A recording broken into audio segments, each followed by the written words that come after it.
yang sempurna. Puji Tuhan, satu ayat yang menyatakan akan esensi atau hal yang sangat mendasar dalam kehidupan kita sebagai orang yang percaya, sebagai umat ketemusan Tuhan, di mana dalam kehidupan kita ini kita harus berubah.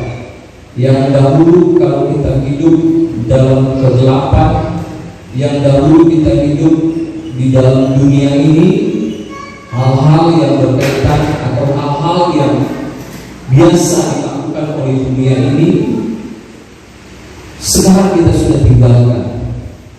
Tetapi di dalam perubahan tersebut memang tidaklah gampang, memang tidaklah mudah, dan juga tidak dengan serta-merta langsung terjadi perubahan yang terjadi begitu saja. Namun ini satu ayat ini sangat menegaskan, menandaskan kepada kita, di mana ayat ini merupakan pernyataan atau nasihat atau dorongan, ajakan, bahkan juga Paulus memberikan satu pandangan hidup kepada jemaat yang ada di Roma. Saya akan bacakan kembali ayat 2. Janganlah kamu menjadi serupa dengan dunia ini, tetapi berubahlah oleh pembaharuan budi. Sampai di situ dulu. Jadi Paulus mengatakan kepada jemaat yang ada di Roma, bahkan bagi kita semua, bahwa jangan kalian jemaat-jemaat di Roma menjadi serupa dengan dunia ini. Bukankah kalian sudah ditebus oleh Tuhan, sudah dibayar dahulu menjadi budak dosa, menjadi perhambahan dosa, dahulu menjadi sahabat dengan dunia ini. Tetapi ketika Tuhan sudah bayar, Tuhan tebus, bayar dengan lunas, seharusnya menjadi milik Allah dan harus mengikuti kehendak Allah. Nah, persoalannya memang pada saat itu, di mana Paulus melihat ada begitu banyak jemaat-jemaat yang ada di Roma, yang mereka yang sudah menjadi jemaat dan sudah sekian lama menjadi jemaat, dan mungkin di antara mereka sebagian juga sudah menjadi pelayan-pelayan yang ada di Roma, jemaat yang ada di Roma. Tetapi ya, itulah manusia yang memang pada dasarnya kehidupan manusia itu daging, yang pada dasarnya manusia itu adalah tanah, berasal dari dunia ini, sehingga kepribadian kehidupan manusia ya naturnya ya seperti dunia ini, karena berasal dari dunia ini.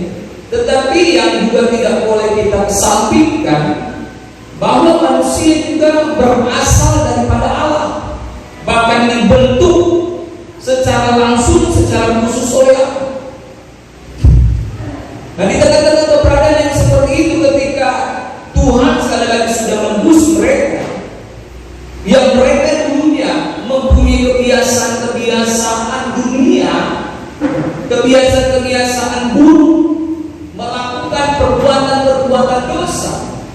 Tadi saya katakan tidak ada serta-merta terjadi perubahan secara signifikan, terjadi perubahan 180 derajat begitu saja, tidak.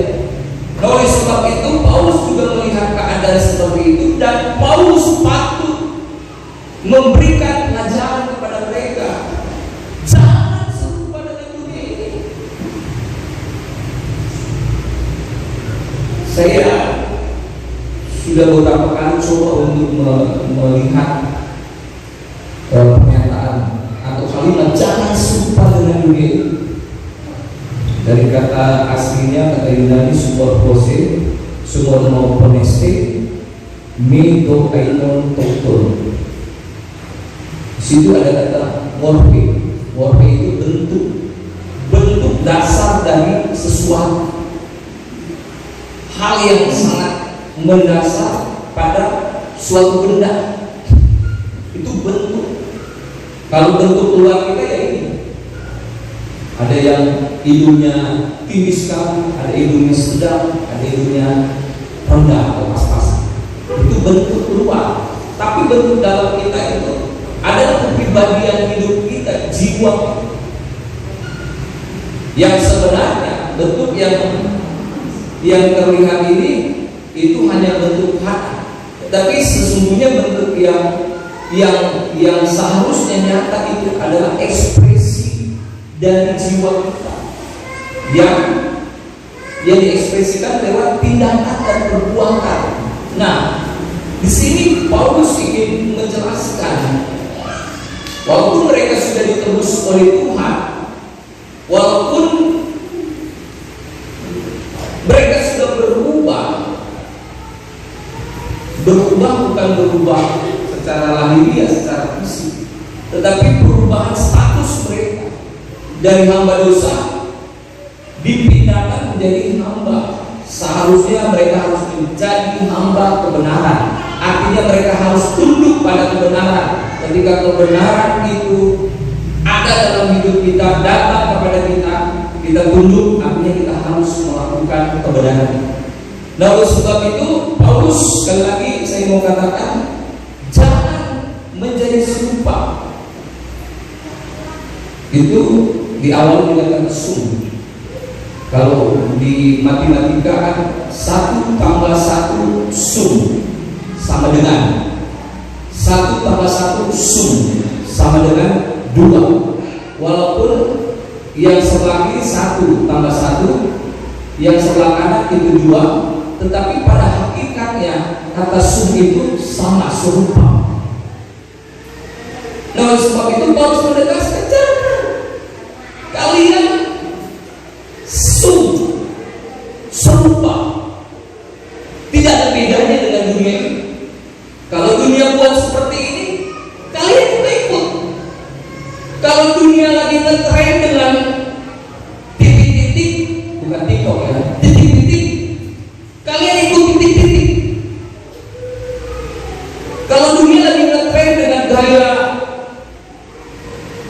apa bilang pantat terlempar kiri, pantat terlempar kanan, kalian ikut-ikut. Itu sum. Ini cuma gambaran ya. Kalian ikut serupa. Kalau dunia melakukan hal ini, kalian melakukan hal ini. Dan kalau saya mempelajari konteks daripada jemaat di rumah, itu Paulus sangat mengkritisi, sangat mengecam mereka jemaat yang ada di rumah. Mereka masih melakukan tradisi-tradisi mereka,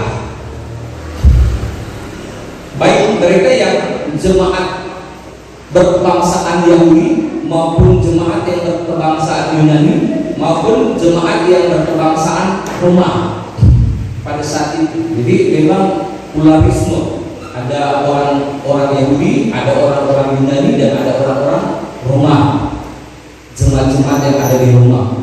Nah, mereka ini memang dalam kehidupan kita sebagai manusia yang berada di satu tempat, di satu daerah, di satu suku, itu tidak lepas dari yang namanya tradisi atau budaya. Itu tidak lepas. Siapapun kita, ketika kita dilahirkan, dibesarkan, berada di satu tempat, maka budaya setempat dan tradisi setempat itu akan membentuk diri dan kehidupan manusia. Seperti itu tidak bisa terelakkan. Nah, itulah yang terjadi di dalam jemaat yang ada di rumah. Mereka memang sudah dari sananya, dari dulunya sudah terbentuk dengan kebiasaan baik orang Yahudi dengan kebiasaan Taurat, mereka harus melakukan kebiasaan ini, kebiasaan itu dan sebagainya. Tetapi ketika mereka sudah menjadi Kristen, itu masih dilakukan. Begitupun juga mereka orang-orang Yunani yang sudah menjadi Kristen, itu masih dilakukan oleh mereka. Nah, oleh sebab itu Paulus bilang, tapi saya juga perlu jelaskan, bukan berarti budaya atau tradisi itu salah, bukan. Tetapi yang disoroti oleh Paulus, budaya mereka itu adalah budaya yang masih mistis. Masih ada unsur-unsur penyembahan terhadap, kalau orang-orang Yunani, kepada dewa-dewa mereka.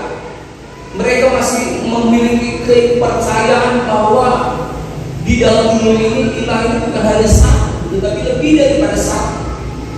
Dan itu masih melekat bagi sebagian jemaat-jemaat yang ada di Roma.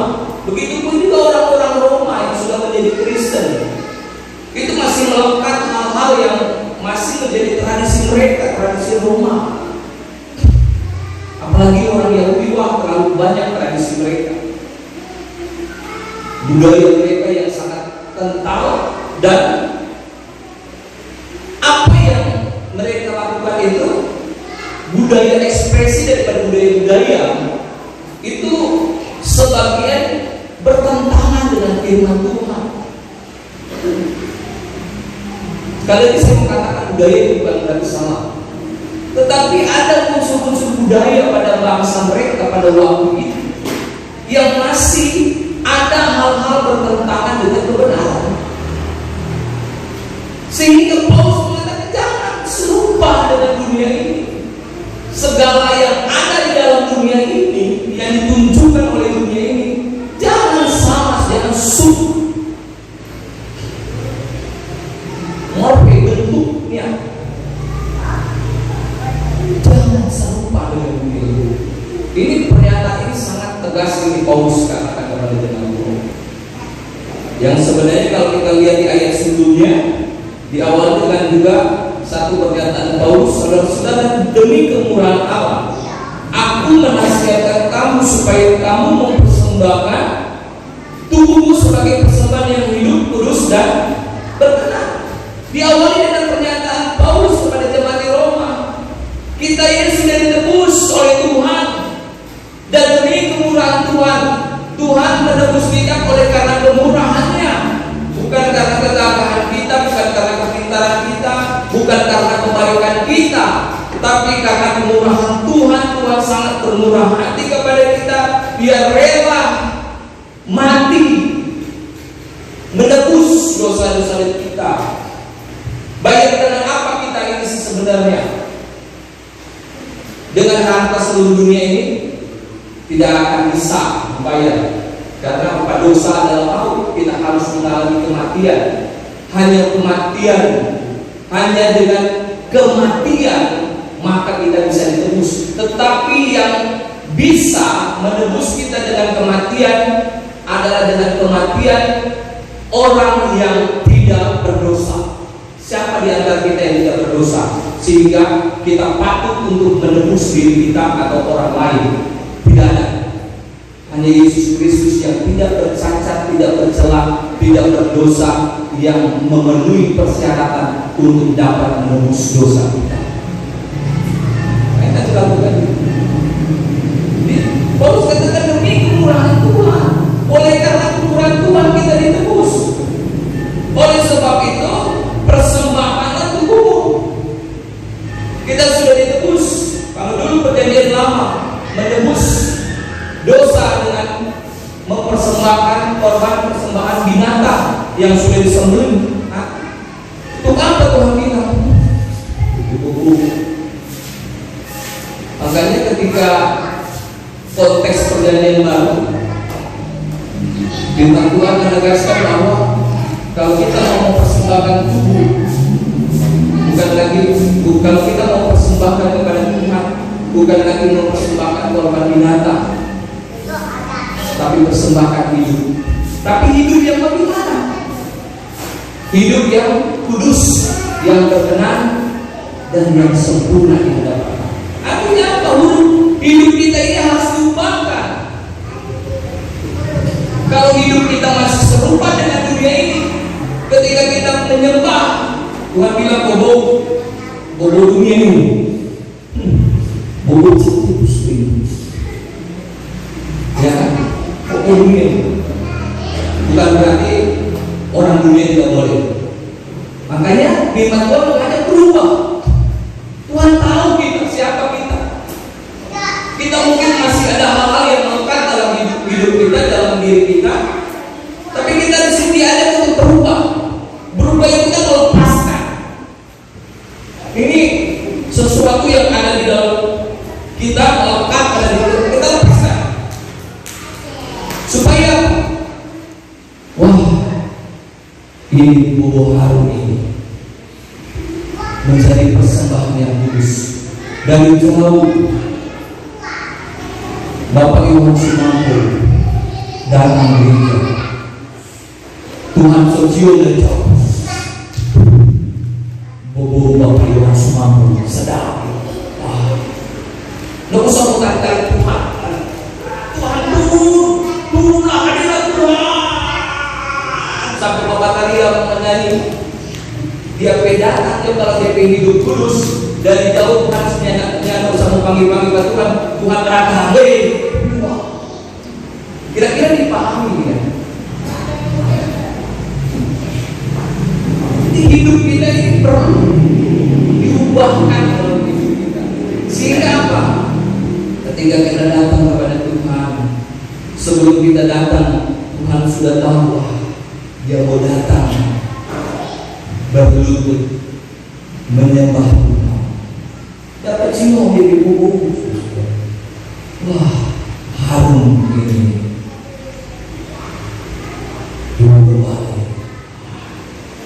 Karena kehidupannya menyenangkan hati Tuhan. Makanya Paulus mengajak kepada jemaat yang ada di Roma, berubahlah, jangan serupa dengan itu. Kalaupun kita saat ini masih banyak hal-hal dunia, pasti memang bukan hal-hal kita. Berubah, angkat, dilepaskan. Tanggal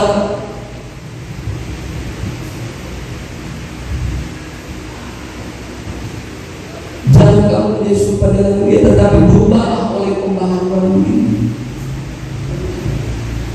Berubah, kata berubah itu transformasi, harus terjadi transformasi, metamorfos.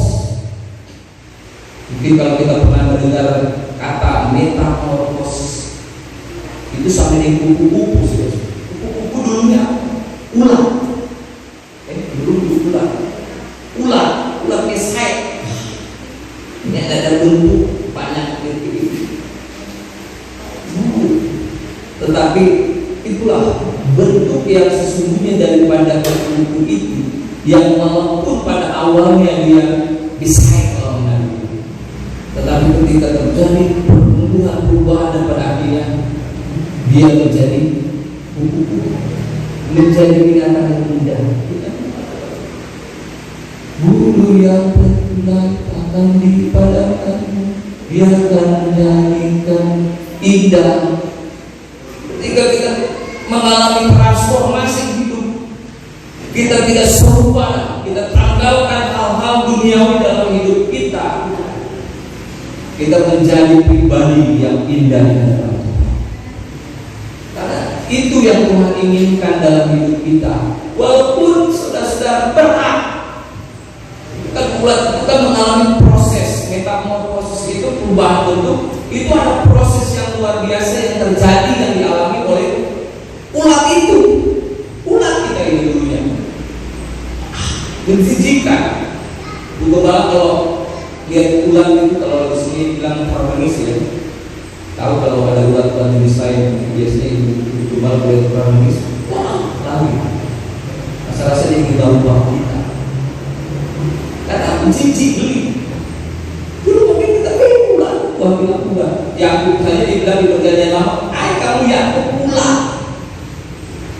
Kamu itu jelek, menjijikkan, kotor." Tapi oleh karena kemurahan Tuhan, Tuhan memberikan kekuatan oleh karena Tuhan menebus, Tuhan memberikan kemampuan kepada kita supaya kita mengalami transformasi perubahan. Kita harus juga mau selalu dan mengandalkan Tuhan. Karena tanpa kekuatan kita tidak akan mampu. Makanya di sini dikatakan berubahlah oleh pembaharuan budi. Berubah. Bagaimana caranya kita berubah dan tidak lagi menjadi serupa dengan dunia ini? Caranya adalah kita harus berubah dengan pembaharuan akal budi. Dengan akal budi. Dengan budi. Itu kalau dalam bahasa aslinya akal budi, pikiran, nos, pikiran. Jadi bagaimana cara kita bisa terjadi transformasi atau perubahan kehidupan? Rasul Paulus, pola pikir, konsep. Kalau kita punya pola pikir dunia, kalau dunia seperti ini, maka harus seperti itu yang harus kita olah dalam akal pikiran kita, sehingga dengan pikiran kita itu akan menghasilkan satu tindakan. Nah, makanya di sini Paulus mengatakan berubah oleh pembaharuan budi, oleh akal pikiran, konsep berpikir, pola pikir. Sedikit saya mencoba menjelaskan supaya kita paham kenapa ini yang harus mengubah kehidupan kita. Karena dari pikiran manusia nantinya akan menghasilkan satu tindakan. Tindakan itu dihasilkan oleh karena pikiran manusia. Tidak mungkin orang bisa bertindak tanpa berpikir. Ada kan istilah, wah pakai otak Pak. Kalau mau pilih sesuatu, mau kerja pakai otak. Itu kan menunjukkan bahwa tindakannya tidak pakai pikiran, tidak pakai otak. Tetap ada otak yang bekerja, tapi otaknya lemah. Atau bisa saya katakan otaknya kurang, sehingga dia tidak mampu dapat mengaplikasikan apa yang dalam konsep pikirannya, menghasilkan satu tindakan yang baik, yang maksimal, sehingga terjadi seperti itu. Ya, memang juga ada satu tindakan yang terjadi secara spontan, tanpa menghasilkan, tanpa melalui proses berpikir dalam sekian waktu, tetapi itu terjadi satu tindakan, itu namanya spontanitas, refleks. Manusia itu punya saraf refleks. Kalau dalam psikologi, manusia punya saraf refleks. Coba contoh sini, paling cepat itu refleks namanya spontan. Kalau ada anjing tiba-tiba kita lari, itu refleks, gerakan spontan. Tapi ketika kita sudah terjadi spontan atau refleks seperti itu, baru otak kita juga akan berpikir. Nah, tapi di sini saya ingin coba mengatakan bahwa tindakan manusia itu dihasilkan oleh pikiran. Nah, kalau pola pikir kita baik, maka pastinya akan menghasilkan tindakan yang baik.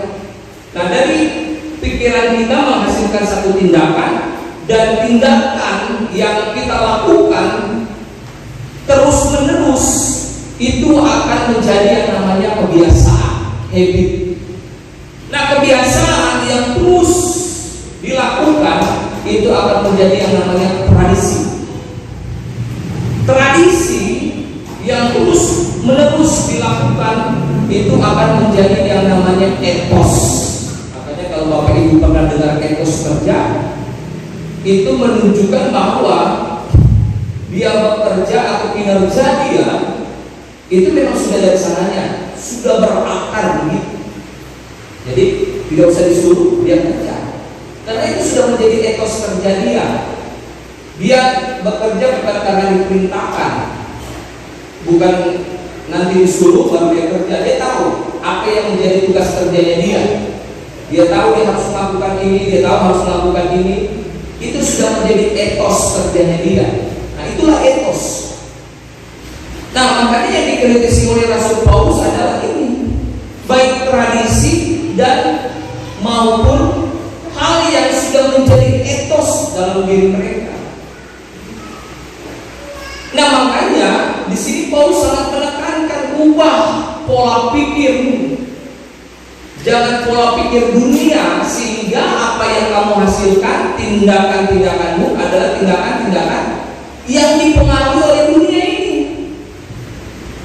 Nah, oleh sebab itu saya masuk kepada kesimpulannya atau implikasinya, bahwa kehidupan manusia, kita sebagai orang percaya, sebagai orang yang sudah ditebus oleh Tuhan, supaya kita tidak menjadi serupa dengan dunia ini, karena pikiran-pikiran kita yang sudah dipenuhi dengan hal-hal duniawi, maka kita harus kosongkan pikiran dunia dan kita isi dengan kebenaran firman Tuhan, sehingga ini pikiran kita ini menjadi pikiran yang dipenuhi firman Tuhan, dan hidup kita akan dikendalikan oleh firman Tuhan.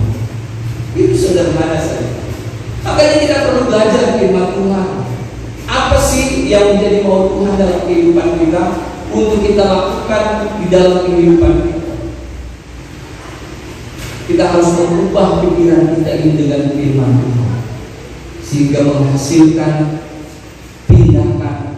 tindakan yang menyenangkan.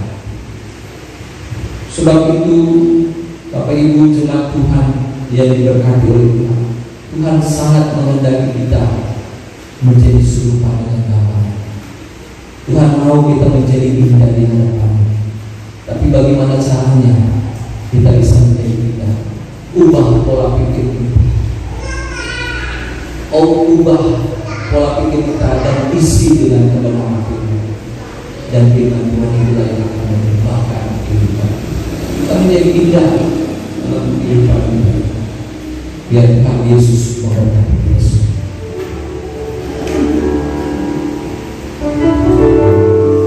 Haleluya.